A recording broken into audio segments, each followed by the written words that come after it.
Hello guys. तो आज RRB JE के डॉक्यूमेंट वेरिफिकेशन के ऊपर चर्चा करते हैं, क्योंकि अभी सभी डिवीज़नों के लगभग डॉक्यूमेंट वेरिफिकेशन की प्रोसेस चल रही है और मैं भी डॉक्यूमेंट वेरिफिकेशन करवा के आया हूँ कल।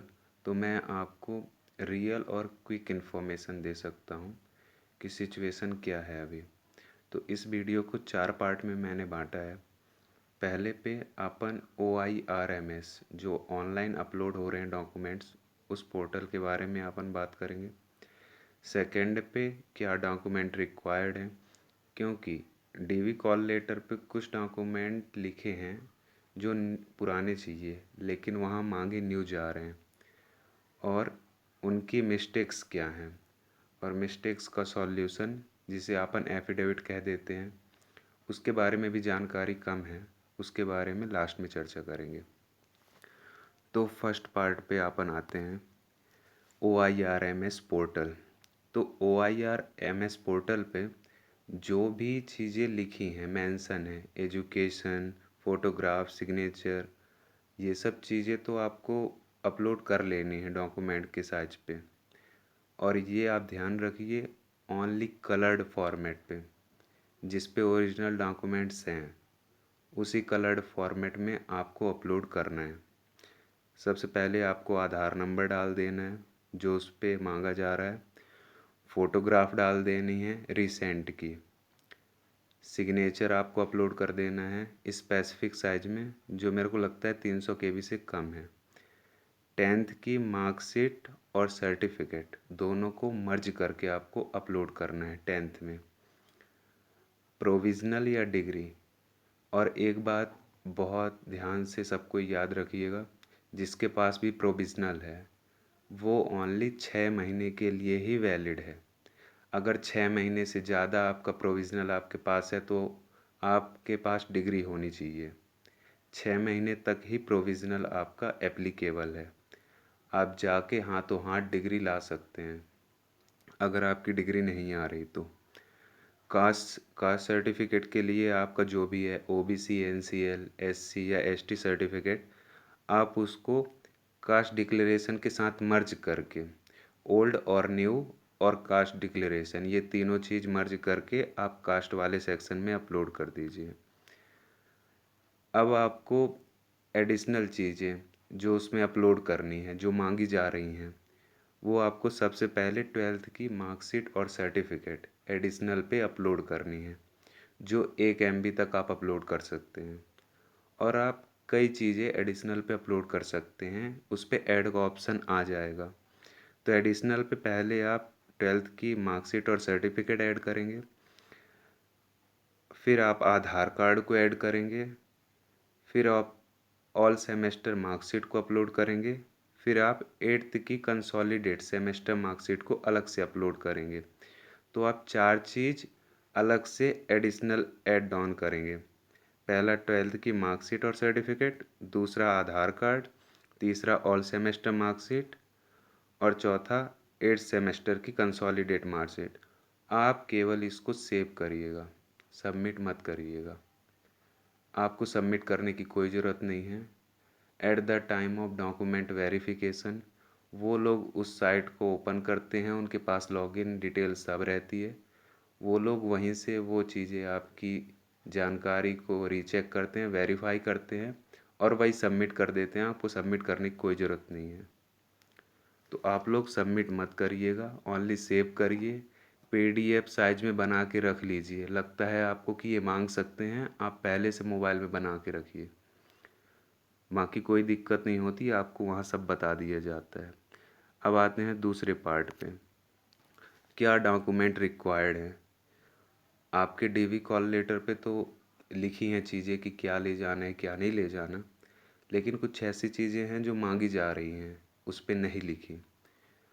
तो आपको 2 से 3 सेट बनवा लेने हैं इनके। फ़ोटोकॉपी आप ब्लैक एंड वाइट करवा सकते हैं, 2 सेट वो लोग रख लेते हैं, तो आप 3 सेट ले जाइए, 1 सेट आपके पास भी रहेंगे। तो पहले आप 10th के मार्कशीट और सर्टिफिकेट ले जाइए, दूसरे पे 12th की मार्कशीट और सर्टिफिकेट की फ़ोटोकॉपी करा लीजिए। फ़ोटोग्राफ आपके पास एटलीस्ट 10 होने चाहिए। 5 से 6 फ़ोटोग्राफ आपके डॉक्यूमेंट वेरिफिकेशन के टाइम लग जाते हैं, 2 से 3 फ़ोटो आपकी मेडिकल के टाइम लग जाती हैं। तो एटलीस्ट 10 फ़ोटो रिसेंट की आप ले जाइए। ऑल सेमेस्टर मार्कशीट की फ़ोटोकॉपी आप रख लीजिए।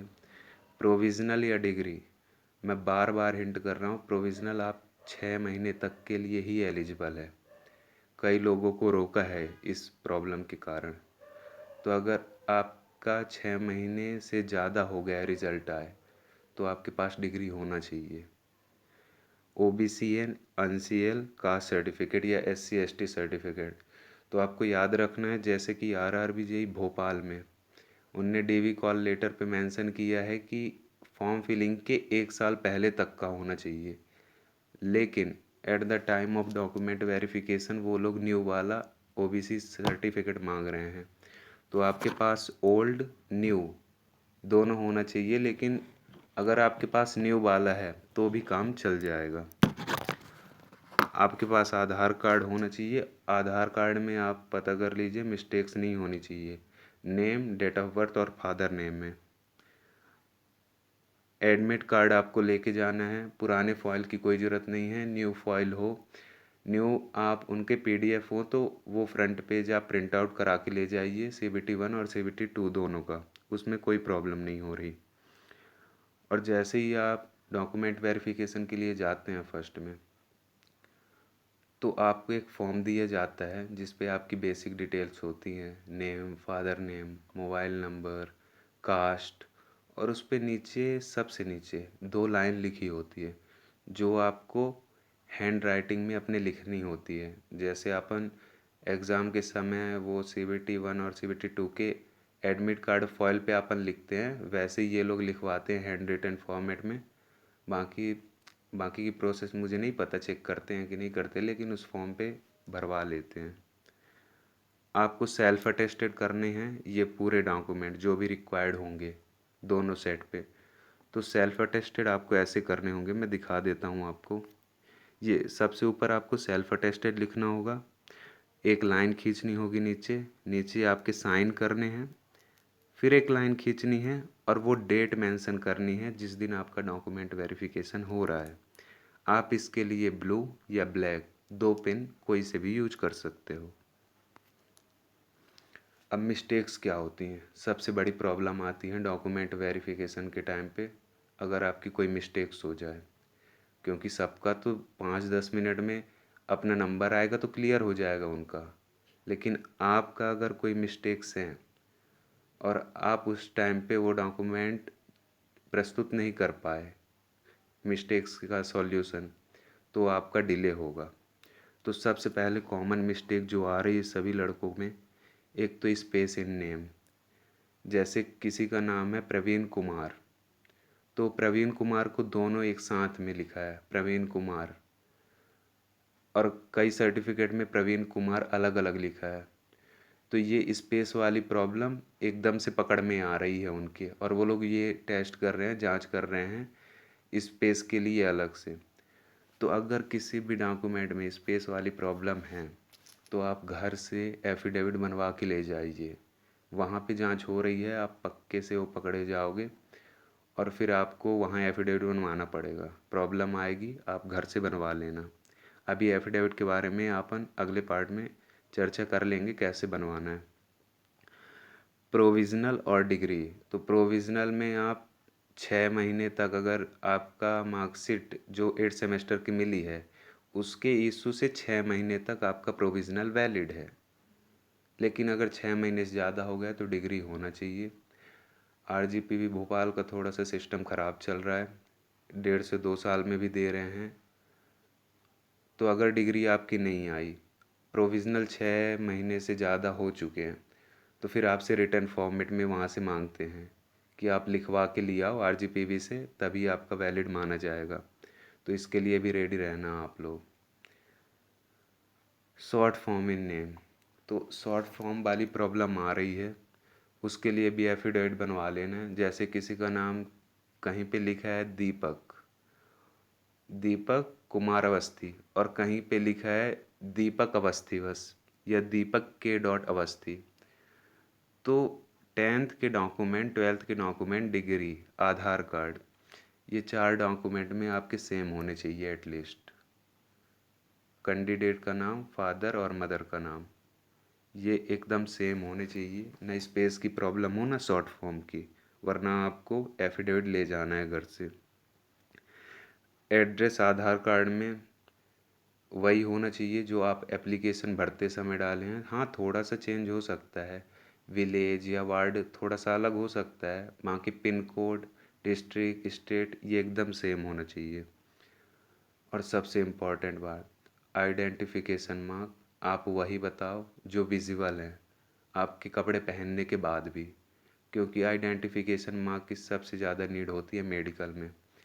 आपको हर टेस्ट के बाद वो आइडेंटिफिकेशन मार्क शो करने हैं।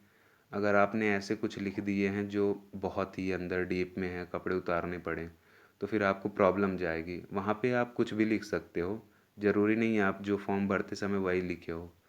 जो आपकी विजुअल है बाहर से, आप वही आइडेंटिफिकेशन मार्क फिर से मेंशन कर सकते हो जो आपको फॉर्म मिलेगा यहाँ भरते समय। ओनली एक पेज का रहेगा, बेसिक डिटेल मांगते हैं, तो आप वही भरो जो बाहर से विजिबल है, ईजिली शो कर सकते हो, क्योंकि मेडिकल के टाइम पे ही उसका यूज है और कहीं नहीं है। अब आते हैं सबसे फाइनल कॉल पे कि अगर कोई मिस्टेक्स हो गई है तो एफिडेविट बनवाना है, तो वो कितने का स्टाम्प बनवाया जाए या कैसे बनवाया जाए। तो आपको एटलीस्ट 50 रुपये के स्टैम्प पे बनवाना है। अब वो स्टैम्प पे भी बनवा सकते हो आप, और ऑनलाइन प्रिंट होके वो एक लगा देते हैं 50 रुपये का स्टिकर टाइप का, वो भी वैलिड होता है ऑनलाइन फॉर्मेट में। और आप प्रयास कीजिए कि जो मिस्टेक्स हैं वो एक ही एफिडेविट में 2-3 मिस्टेक जो भी हैं आप पूरी उसको लिखवा लो, और एक ही पूरा लेके एफिडेविट उसको तैयार रखो आप। मैक्सिमम आप दो मिस्टेक्स एक एफिडेविट में बनवा सकते हो, क्योंकि ऐसा लोग बनवा के लाए थे और उनने एक्सेप्ट भी किया है। तो आप एफिडेविट बनवा के रखो एटलीस्ट 50 रुपये के स्टैम्प पे, और आप किसी से भी बनवा सकते हो, नोटरी से या फर्स्ट क्लास मजिस्ट्रेट से। आप ट्राई करो कि नोटरी से ही बनवाओ, ईजिली बन जाता है, आधे 1 घंटे का काम होता है। आधार कार्ड ले जाइए, प्रॉब्लम बताइए, बन जाएगा तुरंत आपका। और स्टाफ बहुत ही अच्छा है, ईजिली हो जा रहा है सबका, मेरा भी हो गया था। और शाम को जब ये पूरी प्रोसेस हो जाती है तो आपको मेडिकल के लिए एक लेटर और हैंड बैंड वहीं पे पहना दी जाती है। वो हैंड बैंड मोटे से कागज़ की होती है, उसको आपको 2 दिन कैरी करना होता है कम से कम, क्योंकि जिस दिन आपको डीवी करके देंगे उसी दिन पहनाएंगे और दूसरे दिन मेडिकल होगा, तब तक उसको आपको खुलने नहीं देना, उसको बचा के रखना है। और वो लेटर मेडिकल वाला, बाकी की एक वीडियो हम मेडिकल के ऊपर भी बना लेंगे जो आपको और भी सहायता कर देगी मेडिकल के लिए। बाकी ठीक है, ये मेरा एक्सपीरियंस था। आप लोग भी जाइए, इजीली करवाइए। कुछ अगर एरर है तो एफिडेविट बनवा लीजिए। ओबीसी कास्ट सर्टिफिकेट न्यू लेके ही जाना है, भलाई डीवी कॉल लेटर पे पुराना के लिए मेंशन है, ठीक है। बाकी ये न्यू चैनल है मेरा, आप सब्सक्राइब करना हो तो सब्सक्राइब कर लीजिए आगे की डिटेल के लिए। आरआरबी जेई 2025 और एसएससी जेई 2025 के लिए देखते हैं, अगर कुछ ज़रूरत होगा लोगों के लिए तो फिर बनाएंगे वीडियो। बाकी अब ये न्यू चैनल है, आपको जैसे भी वीडियो लगी हो तो कमेंट ज़रूर कीजिएगा। और जो कुछ भी अगर आपको एडिशनल जानकारी या प्रॉब्लम कुछ हो और जानकारी चाहिए तो आप कमेंट कर दीजिए। Thank you.